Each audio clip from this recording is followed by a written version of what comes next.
Welcome to the Red Med podcast, Rescue, Expedition and Disaster Medicine, where we provide a platform for healthcare professionals working in or aspiring to join rescue, expedition and disaster response teams. A platform to share information, advice and opportunities and connect like-minded Red Med individuals in our community.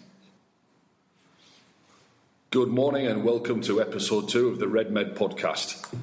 This podcast is powered by SOS Coffee, Guatemalan coffee, which we sell to fund medical missions in underserved communities and to conduct free CPR and bleeding courses around the country.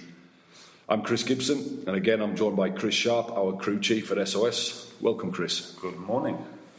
Good morning, sir. Today we thought we'd bounce a few ideas around about preparing medical kits for different environments, rescue, expedition and disaster. As you know, there's no one-stop solution. Every task is different, but there's still a few basic concepts that can help guide us, right? Really, we want to look at similar concepts wherever you're going. How big is your pack? How heavy is it? How comfortable is it?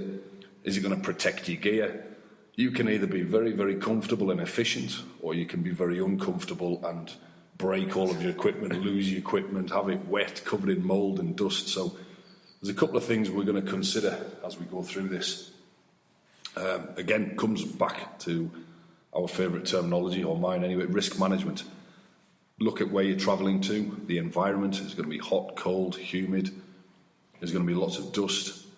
What kind of activity will you be undertaking? Are you going to be rafting? Are you going to be hiking, throwing your bag in and out of vehicles, sitting on it? Or are you going to be in a fixed base camp? And who's in your group? Who are you responsible for? Who are you going to take care of? Is it just yourself? Is it family members? Maybe you're going to go on an expedition and you've already accepted in advance that you'll take care of the indigenous population, in which case the epidemiology will change, the quantities will change, the drugs will change.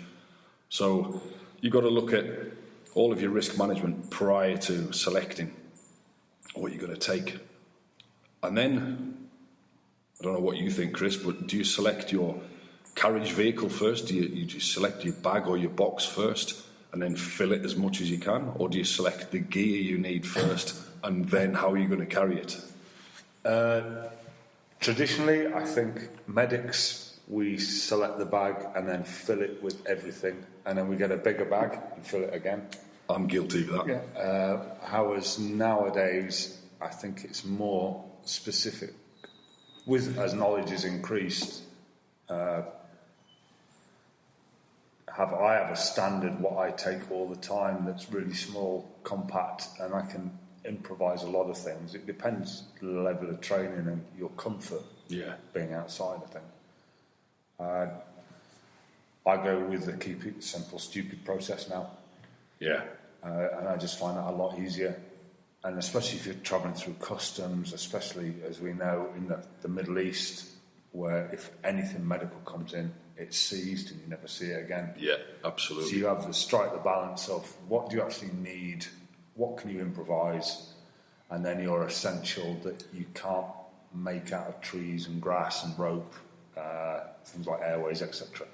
So I've kind of gone to a minimal approach that I can take anywhere on a plane, etc., etc. That's a good point. Travelling on through airports, particularly through the Middle East, you can guarantee in most circumstances you'll have your body armour confiscated, GPSs, satellite telephones, drugs. You're lucky to get through, particularly in conflict zones. One of the things we looked at when we've taught wilderness EMT courses, advanced wilderness medical courses, advanced wilderness life support courses, is throwing it out to the group, complete novices, and saying, what do you want to take? And normally they come up with a car full of gear, a really good kit. Yeah, it's a fantastic gear if you're going to be transporting everything in a vehicle and you're going to be based at a base camp where you've got sufficient facilities. So normally we do one of two things. We get them to board blast it, write all of their ideas in it on the whiteboard and then cross-reference it. or we pour all the kit on the floor, pile all of the gear in the middle of the floor, and say, right, pick and choose, sift through it, and decide. And once they've done the exercise, whether it's practically or on the whiteboard, we always say, now cut it in half. Now cut it in half again. What can you use? What can you take that's multi-purpose that will serve you more than one thing, and therefore reduce your size and weight of your pack? And it's very good, especially after you've, for example, just taught an EMT course, because they've just spent X amount of weeks, X amount of months with all this equipment. So that, like you say, the list is fantastic, but it's not practicable if you're walking. That's a great exercise when you do a hybrid EMT, wilderness EMT course, and you prepare the guys and you give them the confidence and the competence and the equipment, and then the next day say, cut it in half because we're going to carry it up a hill and instead of in an ambulance. And like you say, a lot of the things, especially travelling, defibs are too heavy, or you might need to take one, but you can't get defib batteries through a lot of country customs. You can take the defib, but there's no battery, so it's very pragmatic, which goes back to the first episode that we did. You need to plan where you're going. Are the customs regulations, are you classed as importing medical equipment to that country, which is a big one? Medical, military, all that kind of stuff is restricted to be moved around the planet. So that's why I've still got a massive med bag sat in Oman at customs, never to be seen again. Yeah, I've got kit in Kurdistan as well. It's And never coming I cry back. every day I think of it. So I think really some of the things I would look at prior to deploying would be protection, package and practicality.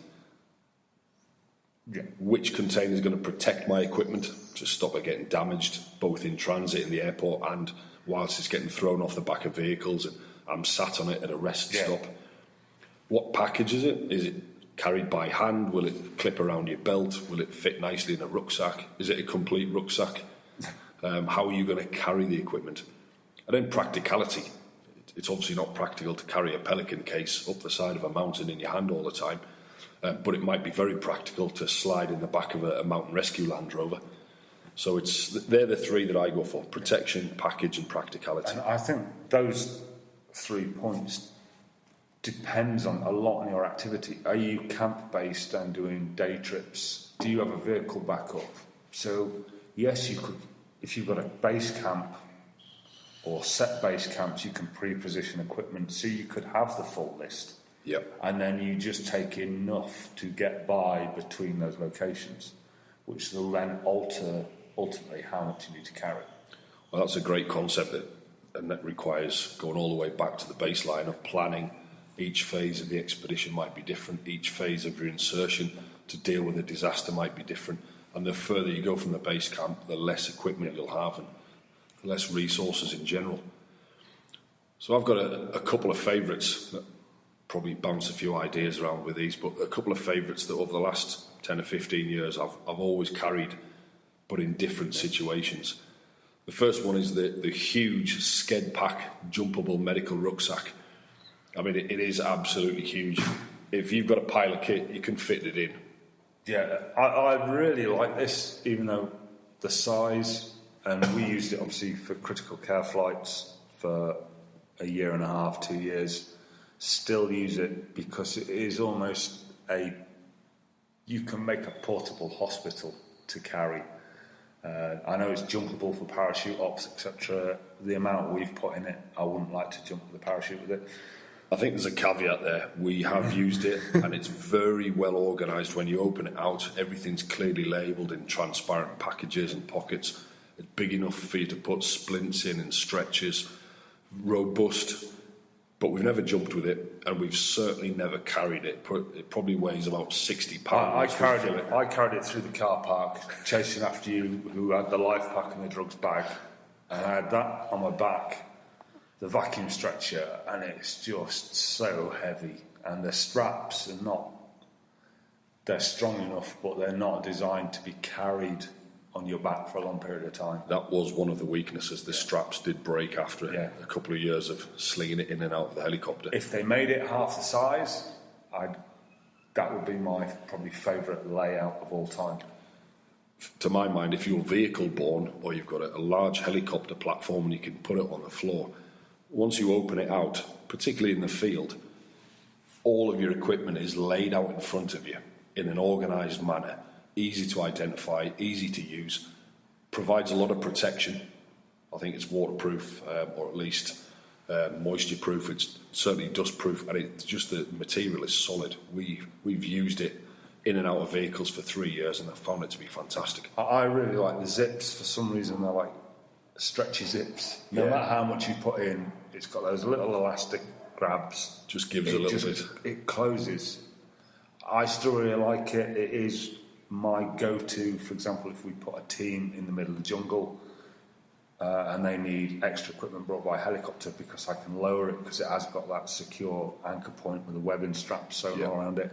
Yeah. So we can put a large amount of equipment in it that is protected because it's got foam in it, etc.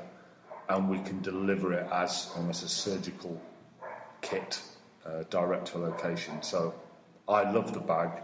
Just practically, if you're on anything other than a vehicle based, it is a bit too big.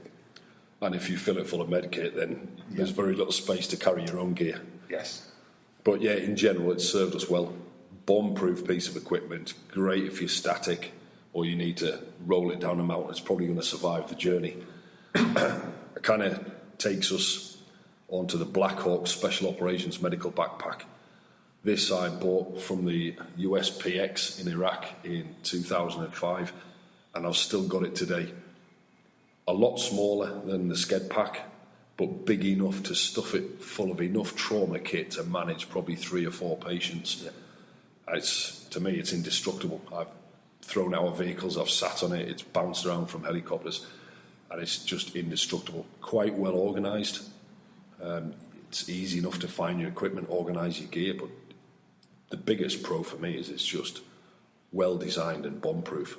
Because this is the Stomp 1, because the Stomp 2 was the later development that had the removable pockets, which I kind of like.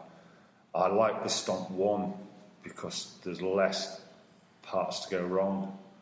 You open it, you've got almost a flap for airway management, shears, all that kind of thing. You've got the 2 bins that when I first bought mine, I've got one as well and I love it. You're like, what are these? And it's just to put first field dressings, tourniquets, whatever in. Yeah. Then you've got a couple of zip sections. It makes you, how it is designed, think of what you're putting in.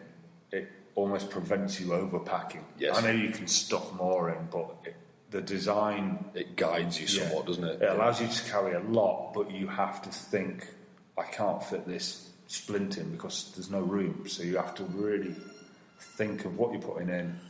If you lay it out as you should, well, I think catastrophic hemorrhage, airway, breathing, circulation, if you manage your bag in that kind of order, it to me is fantastic. Yeah, it's fit for purpose, and I think Special Operations Medical, does what it says on the tin. Yeah. You can get all of your TCCC equipment in to manage several casualties.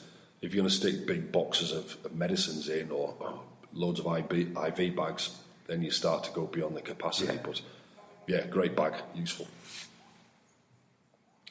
Then we come on to the good old Peli case, the Pelican case. I think we've got one from 6 inches up to about 6 foot. Yeah. We've got one for every job, from inside our personal flight vests all the way up to vehicle-borne operations or medical missions. Absolutely incredible kit. Not particularly pricey these days. The price is coming down, but the benefit is you can throw them around, you can bounce them around. They protect your equipment from water, from dust, just block out the environment. They've got padded, organised sections or foam, depending if you get the standard cases or the medical cases. But yeah, great piece of kit for protecting. And if you're vehicle borne, they are indestructible, pretty much. If you padlock it, remember to where you keep the keys, or else you're kind of in trouble, because they're very hard to get into. But like I say, it's